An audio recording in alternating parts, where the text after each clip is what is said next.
Coming up, the chairwoman for the Muwekma Ohlone is planning a journey on horseback from California to Washington, D.C. to advocate for her people.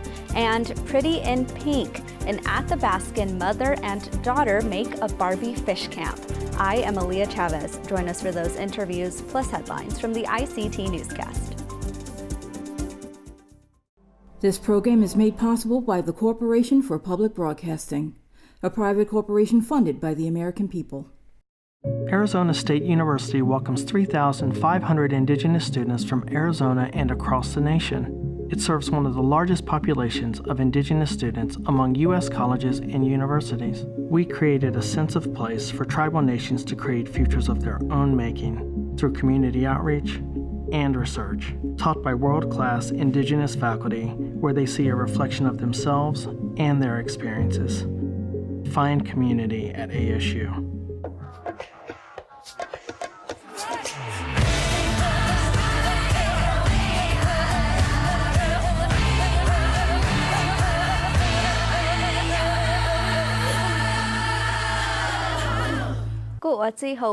Thank you for joining us.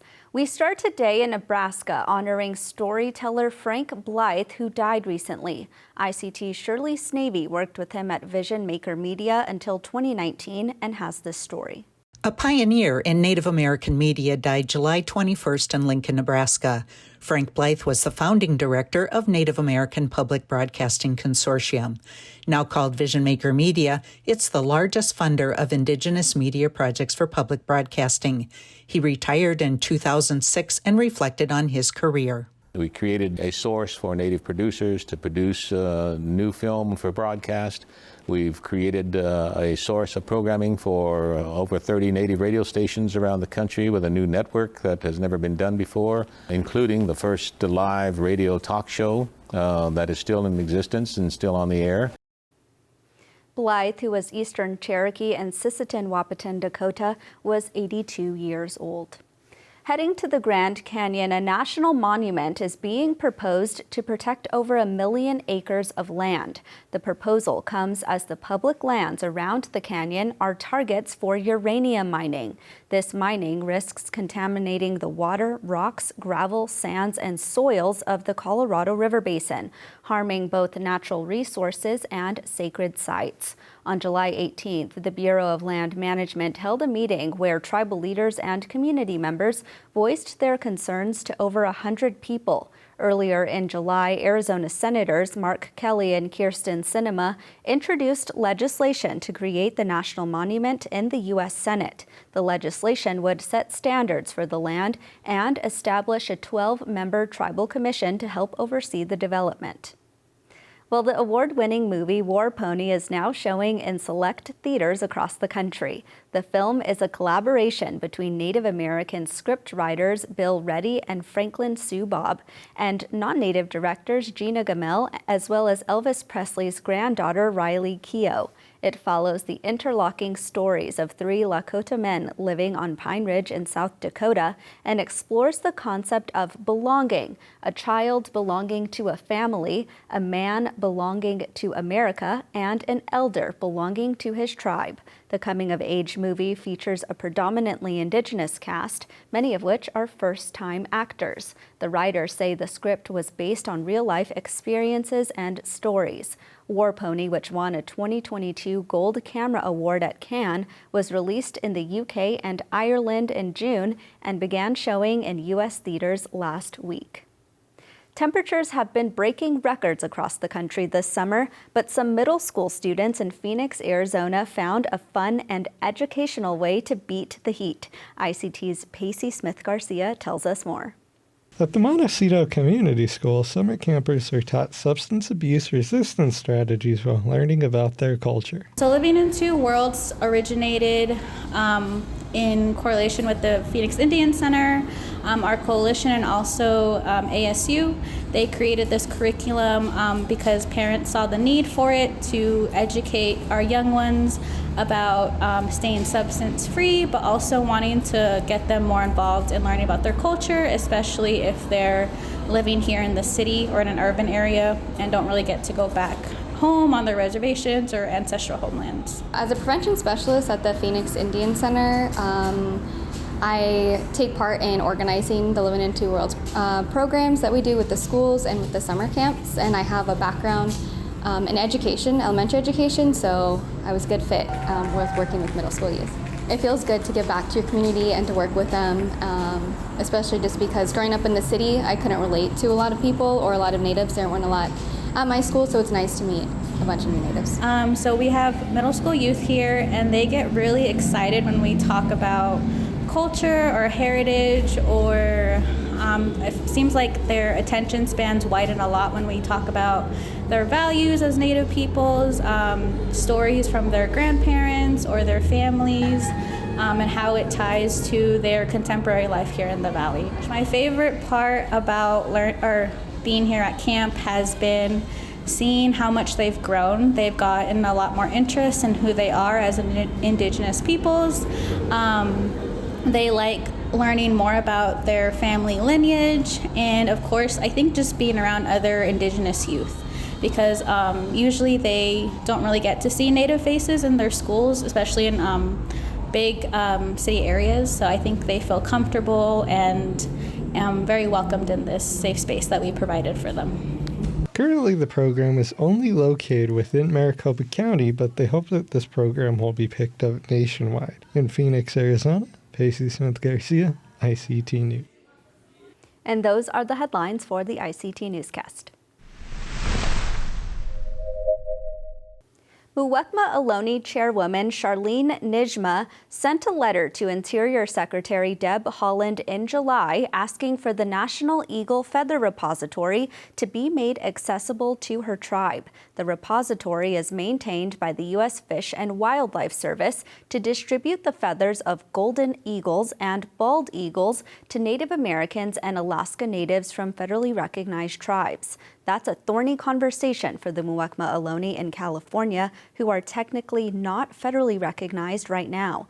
The story is more than 40 years in the making when the Muwekma Ohlone's Tribal Council first began the process of asking the U.S. government for federal recognition status. The Bureau of Indian Affairs has determined the tribe was previously federally recognized, but has left the Muwekma Ohlone off the official list since 1978. I sat down with the nation's chairwoman to discuss these efforts. Chairwoman, thank you so much for joining the ICT Newscast. Thank you for having me. I feel that I know more than most people about your tribal nation because I studied at Stanford for 5 years, which is the homelands of the Muwekma Ohlone. But for the people who are learning about your community for the first time, tell us about it and give us a very brief history. Horshay Tuhi, Gana Krakat Charlene Nijme, Wetresh Muwekma Ohlone, San Francisco Bay Area, Tak. Good day, I greet you in our native Chochenyo language. My name is Charlene Nijma, and I'm the chairwoman for the Muwekma Ohlone tribe of the San Francisco Bay Area. I am the granddaughter of Dolores Sanchez, who was born on the Sonoma Rancheria in 1911, and great-granddaughter of Ramona Marin, who was born on the Aliseo Rancheria near Pleasanton in 1893. My ancestors were forced into the 3 Bay Area missions. That was San Francisco, Santa Clara, and San Jose. The Muwekma people were recognized as an American Indian tribe in the early 20th century, and our status was never terminated by any act of Congress or administration.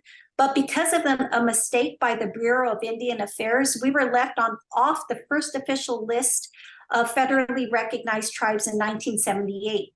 And we have spent the last 40 years fighting to have our status restored. You are planning on taking a very long journey on horseback from California to Washington, D.C. Tell us when you anticipate that happening and what your message is for this journey. Sure, I plan to journey out in May, the beginning of May. And the message is exactly what I'm saying here in this statement to Secretary Helen, is the really bringing voice to the forgotten tribes like Muwekma and the others that are unrecognized, who don't have access to these different policies that are in place only for recognized. Like I said, it's amplifying our voice and bringing these issues out to the open, right? Because they don't listen. They ignore us. Since I was the chairwoman for 5 years, Congress has been ignoring me. And now it's time, really bringing the voice of the forgotten out in the community and actually right at the front lawns of the White House. We will stay there until they come out and meet with us. Given that a Native American is the head of the Interior Department with Secretary Deb Haaland, and also given that she knows a lot about tribal issues, is timing important in your tribal nation's requests to the Interior? Oh, it's very important. I believe that, she's, the first Native American woman as the Secretary Interior. We have hope. Right? We have hope that she will have a sympathetic ear. She will listen and hear our struggles and take action. And also the timing for the Trail of Truth, right? It's during campaigning season. I think timing is very important here. And I think people are really gonna start paying attention because this issue is happening. The struggles are happening throughout Indian country, not just in California, but throughout. And I think more of our relatives will join this truth, right? Because it's speaking truth to power is really what this is about. ICT is reporting that a district court judge in D.C. has allowed a rule to move forward to the next level that would essentially ban tribes from reapplying for federal recognition if they were previously denied. What is your reaction to that, and how do you anticipate that impacting the Muwekma Ohlone? And that's devastating, right? Yeah, it is shocking. Because it is devastating because we fit in that same position, right? We went through the process and we were denied. So what happens, what do you do when tribes, find new evidence, right? So they can't repetition if there's new evidence that have been found to supplement wherever that gap was, right? Prior to being denied.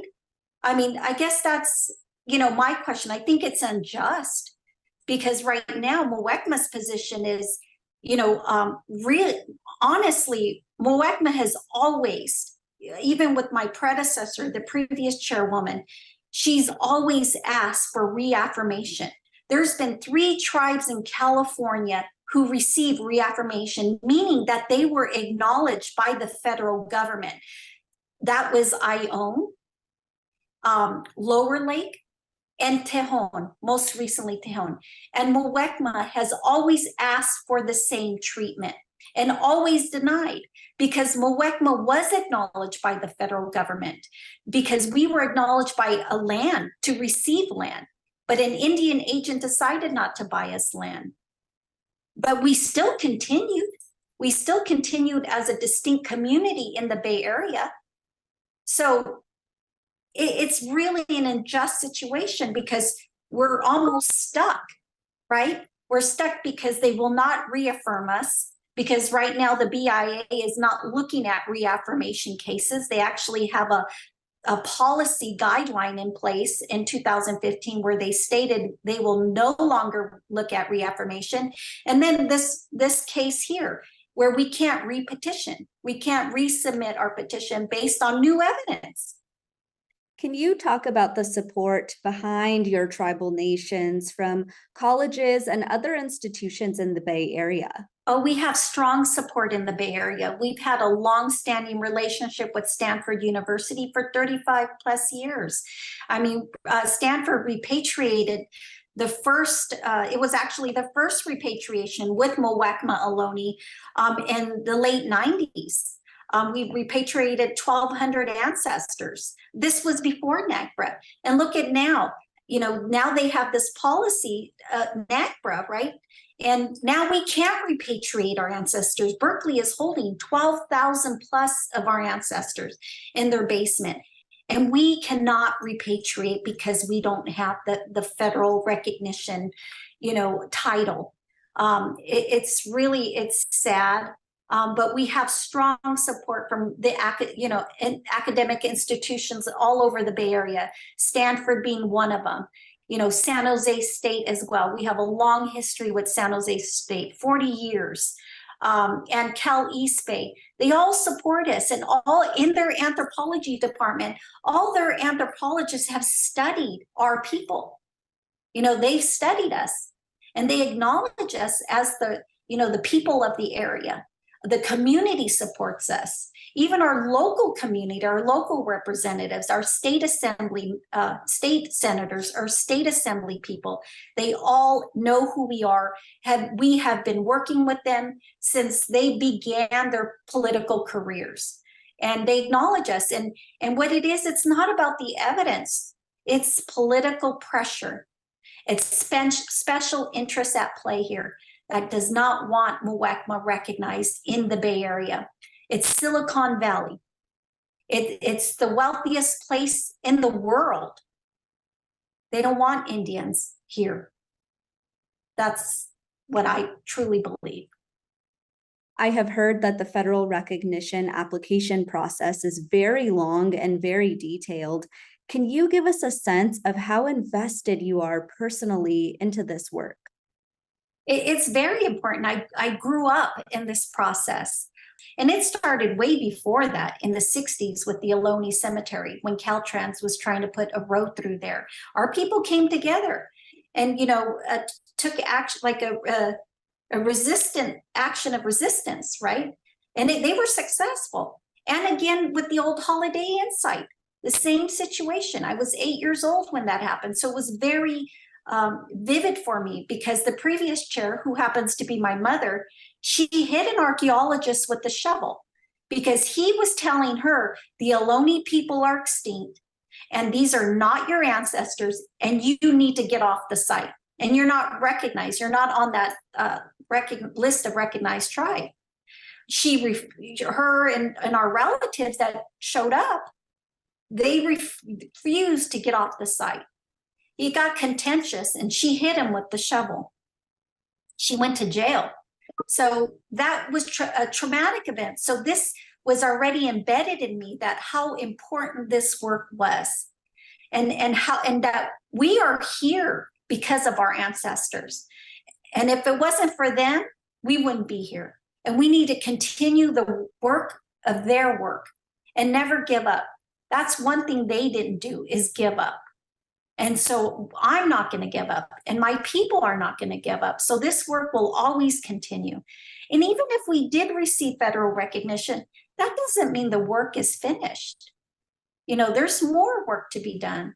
Work to keep our sovereignty, right? Our sovereignty will always be at risk. When different administrations come into play, look at what happened with Trump, right? I think he was trying to take some of that sovereignty away. And that's one thing that we really stand for, is we're not going to take any more rights away from our people. And we are going to push against anybody else trying to take more of our rights away. Enough has been taken. Our land, our culture, and our language. And no more. No more. Since Secretary Haaland has been in office, have you heard any response from the Interior Department? Right? No response. No response yet. Chairwoman, I just want to say that I have benefited from your tribal nation, given that I was educated for 5 years on the Muwekma Ohlone's ancestral homeland. So I thank you for that, and I thank you for your time today. Thank you for having me and allowing me to share my story. It is salmon season in Alaska, and families are setting up camp to harvest and preserve the precious fish for the winter. National correspondent Jacqueline Estes found one family that's taking fish camp one step further. Welcome, Jacqueline. Well, thank you. Good to see you. You too. Let's jump in here. Tell us about the fish camp and what it means to Alaska Natives. Every summer, people live for the summer season. It's just glorious. We have long days and good weather. And so families traditionally go out to fish camp and camp out in tents and put up fish and dry and smoke it and jar it and take a couple of weeks to do it. And it's a time of bounty. You know, you come back feeling like life is good. I interviewed Angela Gonzalez, I forgot her name for a second, and her daughter Ermeline, and they put together a fish camp Barbie, you know, inspired by the film. Let's actually watch a clip from your interview with this mother and daughter. For the fish camp Barbie, I sewed the cussbook, the cuffs, there's a little headband, and some of the jewelry, which was just the necklace. We made it pink and for the Barbie movie that just came out. Yeah, tell me what's a cussbuck? Cussbuck is just kind of like a summer parka, something you could wear for like berry picking, going out, and just like staying protected from mosquitoes and all the gnats and bugs. My late grandma used to create accessories and little items for our dolls, and she used to make grass dolls, and she would make like parkas, boots, all the regalia for the dolls. And so when we were playing with Barbies as children, she would create little things like the little ulu, or it's the tlabas. That's the Danaka name, or Koyukon Athabascan name for it. Jacqueline, this looks like so much fun. How did you find this story to begin with? Oh, on Facebook. Angela is a great poster on Facebook, and she also has a blog, Athabascan Woman, and I check in on that page every once in a while, and so I came across it that way. Did they mention anything to you about the timing of the Barbie movie coming out, and maybe what kind of representation for Alaska Natives that this project brings? Well, the film doesn't really mention Alaska Natives. Ermeline said that when she was growing up, the most common doll was the blonde Barbie, and she's glad to see that there's more diversity now in the Barbie dolls. Jacqueline, I want to switch gears here. Tell us what other stories you're working on right now. Well, you know, another great blockbuster that's out right now is Oppenheimer, and it's about the development of the atomic bomb. After World War II, after the bombing of in Japan, the Atomic Energy Commission was looking for peaceful uses of the atomic bomb, and they came up with the idea to bomb near Point Hope, a village in northwest Alaska, to create a deep water port. And this was so upsetting and appalling to the Inupiaq people that they formed an organization, Inupiaq Paitot, and that was kind of part of the beginning of the movement to get the Alaska Native Claims Settlement Act adopted. So the Oppenheimer film touches on this, and I'll be doing a story about the history of the project. It was called Project Chariot, by the way. I have heard ICT Digital also talking about the ways in which tribal nations in New Mexico have been affected by this kind of work as well. I want to talk about your recent story on federal recognition. We heard early in our newscast from the chairwoman of the Muwekma Ohlone, but tell us about that story. So a judge in Washington, D.C. District Court ruled that it was time for the Department of Interior to move on rulemaking on federal recognition. And this judge had spoken to the issue 3 years earlier. 3 years ago, she told the Department of Interior to work on the rule, and she said to review it. But she made it clear that she thought the rule that bans tribes from reapplying if they've been denied, she made it clear she thought that rule was inappropriate. But the department is stuck with that position, has stood by it, and has issued a draft rule that went out for public review. And the judge said, okay, take the next step and come out with the next, get this going again, because you've been sitting on it long enough. So I mean, as it was with the tribe you mentioned, this is bad news for a lot of tribes that have applied before and need to apply again for one reason or another. I do want to clarify that this is not a rule that's taking place. It, to me, sounds like the rule is on its way to becoming finalized. No, the rule is in place. It's been in place. And this is a more detailed, actually what it will do is it will allow tribes to apply under very limited circumstances. So it's a new rule that is lifting the ban lifting a corner. But no, the rule has been in place. And in your reporting, what are stakeholders saying about this rule? Well, so some of these tribes were federally recognized and were left off the list inadvertently. And it's surprising how many cases like that have come up. And when they reapplied, the process for applying for federal recognition is immense. I mean, it involves tens of thousands of pages of documentation. Well, ICT's Jacqueline Estes, thank you so much. Uh-huh. And that's a slice of our Indigenous world. For all the latest, visit ictnews.org. From all of us in the newsroom, stay safe, my relatives.